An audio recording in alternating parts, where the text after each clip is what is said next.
Most people think premium reliability starts and ends with Lexus. That belief quietly costs buyers thousands every year. Because while everyone's chasing the same ES and RX listings, a handful of luxury cars are sitting ignored on dealer lots, depreciated into affordability, and built with the same obsessive engineering mindset. Cars that don't scare mechanics. Cars that don't beg for extended warranties. Cars that were overbuilt when brands still cared about reputation more than lease numbers. The problem isn't that these cars are unreliable. It's that nobody remembers they exist. There was a moment in the mid-2010s when Acura stopped chasing German sports sedans and went back to what originally made the brand credible: precision, durability, and restraint. The TLX was born right in that reset. Tasked with replacing both the TL and the TSX, it carried more pressure than most people realize, and that pressure shaped every engineering decision that followed. What makes the Acura TLX so quietly impressive from 2015 through 2020 is how intentionally boring it is beneath the surface. Acura leaned heavily on proven powertrains. The base four-cylinder isn't exciting, but it's balanced, predictable, and incredibly tolerant of mileage. Step up to the 3.5-liter V6 and you get real smoothness, a satisfying surge of power, and an engine that rarely develops personality disorders later in life. Horsepower numbers won't win bar arguments, but real-world drivability wins ownership arguments every time. Transmission choices were conservative by luxury standards. When everything is working as intended, shifts are calm and unobtrusive, especially on the highway. Owners regularly see fuel economy in the high 20s, which feels almost out of place in a premium sedan of this size. Long trips are where the TLX earns its keep. Road noise stays low, seats don't punish your spine, and nothing about the driving experience feels strained or rushed. Mechanics tend to like these cars, which is usually the clearest reliability signal you can get. The known issues are narrow and manageable. Early dual-clutch examples need a careful test drive, especially in parking lot speeds. Hesitation or clunky engagement usually means neglected fluid service. The fix isn't catastrophic, but skipping the inspection is a buyer mistake you don't want to make. 2016 and newer models are the sweet spot. Today's market prices often land thousands below comparable Lexus sedans, despite similar long-term ownership outcomes. The ideal buyer is someone who values calm, competence over attention, someone who wants premium comfort without budgeting for constant surprises. And if you think Acura playing it safe is impressive, wait until you see which unexpected brand built the next car on this list and somehow got reliability almost embarrassingly right. Nobody expected Hyundai to pull this off, and that disbelief is exactly why this car became invisible. Before Genesis was its own luxury brand, Hyundai made a quiet, almost defiant move: build a flagship sedan not to impress reviewers, but to erase decades of doubt. The result was the Hyundai Genesis, and the 2015 to 2016 models are where everything finally clicked. What you're really seeing here is a company overcorrecting in the best possible way. Hyundai knew it had no reputation to lean on, so it leaned on engineering instead. The Hyundai Genesis came with either a naturally aspirated V6 or a 5-liter V8 that feels almost out of character for the brand. No turbos chasing efficiency targets, no fragile complexity, just smooth, under-stressed engines paired with traditional automatic transmissions that behave like they want to last. On the road, the Genesis feels heavier than its rivals, but that weight translates into stability and quiet. Highway fuel economy lands in the mid to high 20s for the V6, which still surprises first-time owners. This isn't a car you hustle, it's one you settle into. Long drives feel effortless, and the cabin materials age better than most people expect. Switchgear doesn't peel, buttons don't fade, and the interior avoids the creaks that plague German competitors at similar mileage. Mechanics often describe these cars as boring, and that's high praise. Known issues exist, but they're refreshingly old school. Suspension, bushings, and control arms wear with mileage. Direct injection carbon buildup is something to be aware of, but manageable with maintenance. The buyer mistake is assuming cheap price means neglected service. A clean service history matters more here than trim level. The smartest buys are 2015 and 2016 models, before the Genesis brand split off. Market prices today are almost comical for what you get, often under half the original sticker. The ideal owner is someone who wants real luxury, real space, and Lexus-like dependability, but doesn't need brand validation at the valet stand. And coming up next is a nameplate that once defined American luxury, then disappeared, only to return with one of the most overbuilt sedans Detroit has made in decades.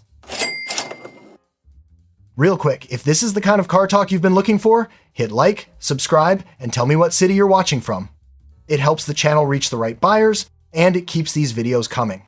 Long before crossovers took over everything, Continental meant something very specific in American luxury. It stood for silence, distance from the road, and a kind of confidence that didn't need sport modes to justify itself. When Lincoln revived the name for 2017, it wasn't nostalgia. It was a final, very deliberate statement about what the brand still knew how to do. The modern Lincoln Continental was never meant to chase BMW or Audi buyers. Instead, Lincoln leaned into comfort-first engineering, and that choice is exactly why this car has turned into a reliability sleeper. Under the hood, you'll find proven V6 engines, including the naturally aspirated option that avoids turbo complexity entirely. Power delivery is smooth, predictable, and stress-free. Horsepower exists when you ask for it, but the car never feels like it's trying to impress you. On the road, the Continental feels insulated in a way that's almost extinct now. The suspension absorbs bad pavement instead of transmitting it. Highway cruising is where it shines, returning fuel economy in the mid-20s while keeping the cabin eerily quiet. Seats deserve special mention. Long drives don't just feel tolerable, they feel restorative. This is a car designed by people who actually care about fatigue. From a mechanic's perspective, this is one of Lincoln's most honest modern cars. Known issues are limited and usually tied to electronics rather than core drivetrain failures. The inspection advice is simple. Verify software updates, check adaptive suspension operation, and avoid examples with deferred maintenance. The biggest buyer mistake is assuming all trims are equal, simpler configurations tend to age better. 2017 through 2019 are the years to target. Market prices remain shockingly low for a full-size luxury sedan with this level of build quality. The ideal buyer is someone who values serenity over sportiness, someone who wants Lexus-level dependability wrapped in American comfort rather than German tension. And if you think American luxury getting reliability right is unexpected, wait until we talk about a German icon that quietly fixed its biggest sins and did it without anyone noticing. By the time the F30 Generation 3 Series hit its mid-cycle years, BMW had already learned some painful lessons. Early mistakes, overambitious tech, and fragile components forced a quiet course correction, and the cars built after that correction are the ones nobody talks about. That's where the 2016 to 2018 models live, and it's why this generation deserves a second look. The BMW 3 Series from these years benefits from BMW dialing things back just enough. The star of the show is the turbocharged four-cylinder that replaced older naturally aspirated engines. On paper, that sounds like a reliability downgrade. In practice, it isn't.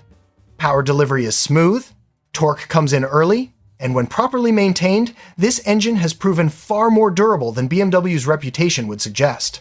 Horsepower feels effortless rather than stressed, especially in daily driving. What surprises most owners is how livable these cars are long-term. Real-world fuel economy regularly lands in the low 30s on the highway, which still feels unreal for a compact luxury sedan with this level of performance. The chassis remains balanced without being harsh, and steering, while more muted than older BMWs, is predictable and confidence-inspiring. Mechanics will tell you the same thing. This isn't a nightmare BMW, but only if you buy it correctly. Known issues exist, and ignoring them is the classic buyer mistake. Cooling components and ignition parts should be checked carefully. Oil change intervals matter more here than brand loyalty. The inspection advice is simple. Avoid heavily modified examples and prioritize service records over low mileage. The sweet spot is 2016 onward, once early glitches were ironed out. Market prices today often undercut equivalent Lexus or Acura sedans, largely due to lingering fear rather than actual ownership data.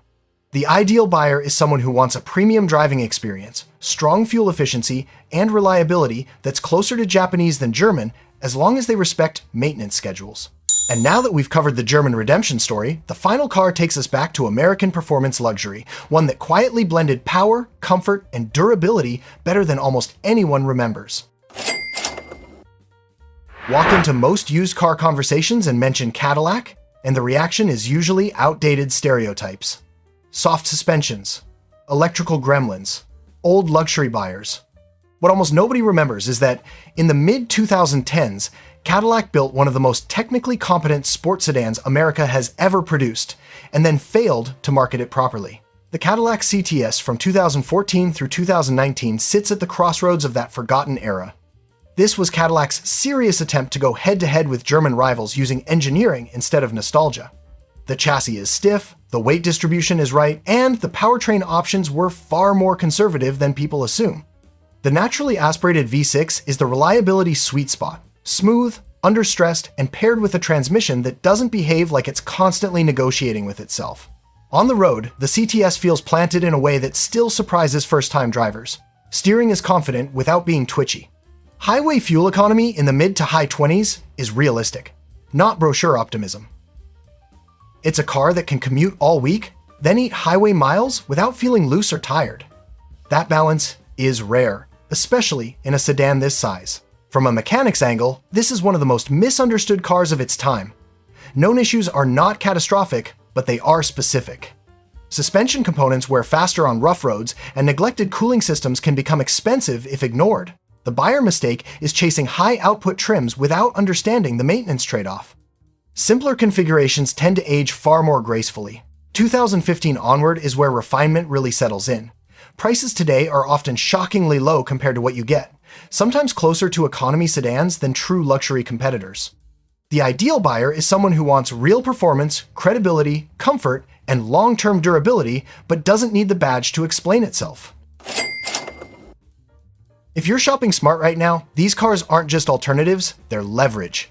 While everyone else overpays for familiar badges, these 5 quietly deliver comfort, performance, and reliability without the punishment. That's how you win the used market in this moment. If this helped, tap like, subscribe for honest car buying talk, and drop the city you're watching from. More smart buys coming next.